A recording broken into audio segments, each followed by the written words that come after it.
اعظم. اطول تو ہے اذا تداینتم بدین الی اجل مسمی. یہ اعظم آیت فی القرآن ہے کہ اس میں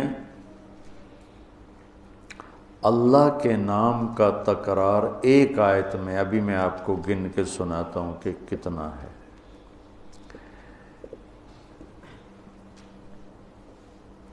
اس کو ایک روایت میں آتا ہے کہ سارے آسمانی کلاموں کا سردار ہے قرآن. سارے آسمانی کلام کتابیں ان کا سردار ہے قرآن. اور قرآن کی سردار ہے سورہ بقرہ، اور سورہ بقرہ کی سردار ہے آیت الکرسی. میں دوبارہ سناتا ہوں. ساری آسمانی کتابوں کا سردار ہے قرآن، اور قرآن کی سردار ہے سورہ بقرہ، اور سورہ بقرہ کی سردار ہے آیت الکرسی. یہ اعظم آیات اذا تداینتم بدین اطول آیات فمن یعمل مثقال ذرۃ خیرا یرہ ومن یعمل مثقال ذرۃ شرا یرہ. یہ اخوف آیات، سب سے زیادہ ہیبت ناک، خوفناک قرآن کی علماء نے کہا ہے یہ آیت. ذرہ کے برابر نیکی ہے تو دیکھو گے، برائی ہے تو دیکھو گے. اس کو اخوف آیت اور ارجا آیت، سب سے امید والی آیت قرآن میں. یا عبادی الذین اسرفوا علی انفسہم لا تقنطوا من رحمت اللہ ان اللہ یغفر الذنوب جميعا. اس کو ارجا آیت، سب سے امید والی آیت اور سب سے عدل والی آیت. اعدل آیت ان اللہ یأمر بالعدل والاحسان وایتاء ذی القربى وینہی عن الفحشاء والمنکر والبغی یعظکم لعلکم تذکرون. اور اشد آیت علی اہل النار، جہنم والوں پر سب سے خوفناک آیت فذوقوا فلن نزیدکم الا عذابا. فذوقوا فلن نزیدکم الا عذابا، کہ تمہارا عذاب ہمیشہ بڑھتا رہے گا. اور جنت والوں کے لیے سب سے زیادہ خوشخبری والی آیت لہم ما یشاءون فیہا ولدینا مزید. ادھر لن نزیدکم، ادھر مزید. دونوں جگہ ایک ہی مصدر اور ایک ہی مادہ استعمال کیا گیا ہے کہ فلن نزیدکم الا عذابا اور لہم ما یشاءون فیہا. ما یشاءون کی کوئی انتہا نہیں ہے، تو پھر اللہ کہہ رہا ہے کہیں نہ کہیں تمہاری خواہشات تھک جائیں گی، انتہا ہو جائے گی. ولدینا مزید، ہم مزید تمہارے لیے دروازے کھولیں گے. تو آیت الکرسی کو قرآن کی سب سے عظیم آیت کہا جاتا ہے. یہ صرف اللہ کا تعارف ہے. اللہ کتنی دفعہ آپ گنتے ہیں؟ اللہ لا الہ الا ہو 2، الحی 3، القیوم 4. الحی اور القیوم میں جو ضمیر ہے وہ 6. لا تاخذہ ہو ضمیر 7. سنۃ ولا نوم. لہو ما فی السماوات وما فی الارض، لہو کی ضمیر 8. من ذا الذی یشفع عندہ 9. الا باذنہ ہی ضمیر 10. یعلم کے اندر ضمیر 11. من علمہ 12. الا بما شاء 13. کرسیہ ہو 14. ولا یعودہ 15. حفظ کے اندر ضمیر 16. وہو 17. العلی 18. العظیم 19. ایک چھوٹی سی آیت میں 19 دفعہ، اور اگر العلی العظیم کی 2 ضمیریں نکالیں تو 21، ایک اتنی ساری آیت میں 21 دفعہ اللہ اپنی ذات کو بیان فرما رہا ہے۔ ہم اللہ کو جانتے ہیں عقلاً،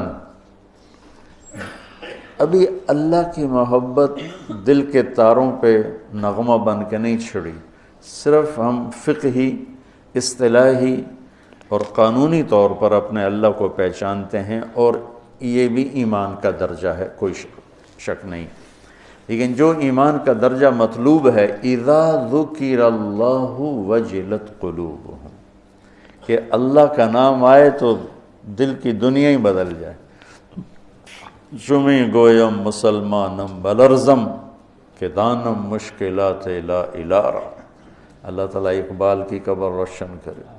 یقین مثل خلیل آتش نشینی، یقین اللہ مستی خود گزینی، سنے تہذیب حاضر کے گرفتار، غلامی سے ہے بدتر بے یقینی۔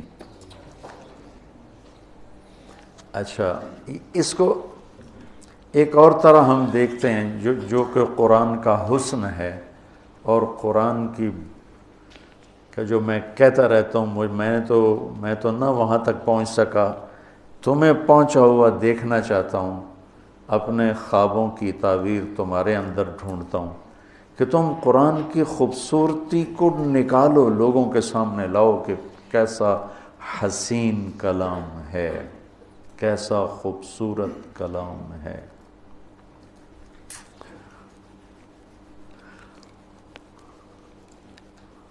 اللہ لا الہ الا ہو،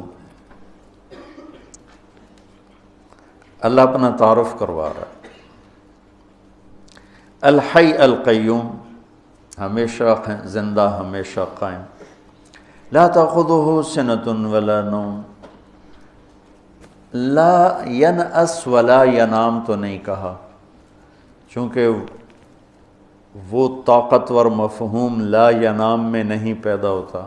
لا ینام میں نفی نہیں ہے کہ نیند سے پاک ہے، لا ینام میں یہ احتمال ہے، نیند آتی ہے کنٹرول کر لیتا ہے، اونگ آتی ہے کنٹرول کر لیتا ہے۔ لا تأخذہ کے اندر نفی ہے کہ وہ نیند سے پاک ہے اور وہ اونگ سے پاک ہے، اور کوئی اس کے سامنے دم نہیں مار سکتا اس کی اجازت کے بغیر، اور وہ آگے بھی جانتا ہے پیچھے بھی جانتا ہے، جتنا وہ چاہتا ہے اتنا اپنے علم میں سے دیتا ہے۔ اس کی کرسی نے زمین آسمان کو گھیرے میں لیا ہوا ہے، اس سب کو کی حفاظت اس کو تھکاتی نہیں، اور وہ بلند ہے، عظیم ہے۔ ٹھیک ہو؟ اب ذرا ان جملوں میں آپ غور کریں کہ یہ آپس میں جڑے ہوئے کیسے ہیں۔ الحیش القیوم، یہ آخری جملہ العلیج العظیم، یہ دونوں آپس میں جڑے ہوئے ہیں۔ الحی القیوم، العلیج العظیم، غور کرنا۔ لا تأخذہ سنۃ ولا نوم، لا یعودہ حفظہما، یہ آپس میں جڑے ہوئے ہیں، ایک مفہوم دے رہے ہیں۔ ٹھیک ہے، لا تأخذہ سنہ ولا نوم، اور ادھر لا یعودہ حفظہما۔ کوئی سمجھ میں ابھی آ رہا کہ نہیں؟ جوڑ سمجھ میں آ رہا؟ لہو ما فی السماوات وما فی الارض، یہ جڑا ہوا ہے وسع کرسیہ السماوات والارض، کہ دونوں ایک مفہوم دے رہے ہیں۔ زمین اس کی، آسمان اس کا، اس کے تخت نے زمین آسمان کو گھیرے میں لیا ہوا ہے۔ تو یہ اوپر والا جملہ اور یہ جملہ آپس میں جڑے ہو کہ نہیں جڑے ہیں؟ اچھا، من ذا الذی یشفع عندہ الا بإذنہ ولا یحیطون بشیء من علمہ الا بما شاء، یہ دونوں آپس میں جڑے ہوئے ہیں۔ ٹھیک ہے، اچھا، یہ ایسا جوڑ کیسے بٹھا دیا اللہ تعالیٰ نے تو بیچ والا جملہ ہے یعلم ما بین ایدیہم وما خلفہم، وہ آگے بھی جانتا ہے پیچھے بھی جانتا ہے، جوڑ بٹھا دیا اس نے، اوپر کا نیچے کے ساتھ، نیچے کا اوپر کے ساتھ۔ تو کوئی میری بھی بلاغت سمجھ میں آئی؟ شیخ صاحب کی بلاغت تو قانونی ہوتی ہے نا، تو ہماری تو رب رمیۃ من غیر رامن ہوتے ہیں، رب رمیۃ من غیر رامن۔ کہ کیا خوبصورت اللہ نے اس کو جوڑ بٹھایا۔ الحی القیوم العلی العظیم لا تأخذہ سنۃ ولا نوم ولا یؤودہ حفظہما۔ سبحان اللہ، کیا زبردست ہے۔ لہ ما فی السماوات وما فی الارض وسع کرسیہ السماوات والارض من ذا الذی یشفع عندہ الا بإذنہ ولا یحیطون بشیء من علمہ الا بما شاء۔ تو یہ بیچ میں ہے یعلم ما بین ایدیہم وما خلفہم۔ تو یہ خوبصورت، یہ سارا قرآن ہی ایسے ہے۔ تو اللہ سے تم مانگو، اللہ تمہیں وہ ذوق سلیم دے کہ تم قرآن کے حسن کی نقاب کشائی کر سکو۔ ابھی تک صرف ترجموں میں اٹکے ہوئے ہیں ہمارے علماء، بہت کم ہیں جو اس معیار تک پہنچتے ہیں جہاں جا کر انسان کی عقل حیرت میں ڈوب جاتی ہے، گم ہو جاتی ہے کہ اللہ اکبر، اللہ اکبر۔ اور یہ ایمان بالغیب نہیں ہے، یہ مشاہدے کی چیز ہے۔ ہاں ہم ایمان لائے کہ قرآن جیسا کلام کوئی نہیں، لیکن یہ مشاہدے کی چیز ہے کہ اس حد تک پہنچو، علم کی دنیا میں اتنی محنت کرو کہ تم پر کھل جائے یہ سارے کا سارا۔ پھر آگے نا اللہ تعالیٰ نے اپنی قدرت کے کچھ مناظر بیان فرمائے ہیں۔ زندگی اور موت، کون زندہ کون مردہ، مر کے کون جیتا ہے، یہ ساری باتیں بہت زمانے سے آ رہی ہیں۔ ہیہات ہیہات لما توعدون کا نعرہ لگانے والی ایک بہت بڑی دنیا ہے کہ کچھ نہیں ہے موت کے بعد، سب ایسا ہی ہے، کچھ بھی نہیں ہے، سب ایسا ہی ہے۔ عزیر علیہ السلام کے دور میں بخت نصر نے بیت المقدس پہ حملہ کیا اور ساری بستی کو تباہ و برباد کر دیا اور لاشوں کے انبار لگا دی۔ تو عزیر علیہ السلام اپنے گدھے پہ جا رہے تھے، تو وہ دیکھ کر کہنے لگے انا یحیی ہذہ اللہ بعد موت، یہ سارے کیسے زندہ ہوں گے؟ اور وہ تو نبی تھے تو ان کو سکھانا بھی تھا۔ تو چلتے چلتے تھکاوٹ محسوس ہوئی، بھوک لگی، تو گدھے پہ سوار تھے، ایک کھنڈر سا تھا، وہاں درخت کے نیچے گدھے کو باندھا اور ٹوٹے ہوئے کھنڈر کی دیوار پر یوں ٹیک لگائی، روٹی نکالی اور اس کو توڑ کے پیالے میں ڈالا، انگور ساتھ تھے ان کو رومال میں ڈال کے ان کو نچوڑا، تو روٹی کے اوپر انگوروں کے رس کو نچوڑا، تو وہ اس میں تر ہو گئی۔ تو تھوڑی دیر یہ روٹی رس میں بھیگی رہے تاکہ نرم ہو جائے، پھر کھاؤں گا، اس خیال سے اس چھوٹی دیوار سے یوں ٹیک لگائی ایسے، اور آگے ایک چھوٹی سی اس دیوار تھے اس پر یوں ٹیکا، اور یہاں تھے اور اللہ نے جان نکالی۔ فَأَمَاتَهُ اللَّهُ مِئَةَ عَامٍ۔ اب انگور کے رس کے رچ جانے کے انتظار میں یوں کیا اور جان گئی۔ 100 برس کے بعد اللہ نے اٹھایا، کم لبثت؟ قال یوما، ایک دم نکلا ایک دن، پھر سورج دیکھا تو کوئی ڈھل گیا تھا، نہیں بعض یوم۔ قال بل لبثت 100 عام، نہیں عزیر تو 100 سال زندہ رہا ہے۔ یا اللہ 100 سال، وہ کیسے؟ اپنا کھانا دیکھو ذرا، الی طعامک و شرابک لم یتسنى، انگور کی شراب سب سے اعلیٰ شراب بنتی ہے کہ وہ بہت جلدی جھاگ چھوڑتا ہے، خمیر بن جاتا ہے۔ تو 100 برس کے بعد دیکھا تو روٹی تازہ، انگور کا رس اس میں تازہ اور وہ نرم بھری ہوئی پڑی ہے، اور روٹی نرم، پانی ویسے۔ انظر الی طعامک و شرابک لم یتسنى، تو دیکھ ذرا تیرا جو پانی اور پینا ہے، کھانا ہے، وہ تو بالکل ٹھیک ہے، لیکن تیرا گدھا کدھر ہے؟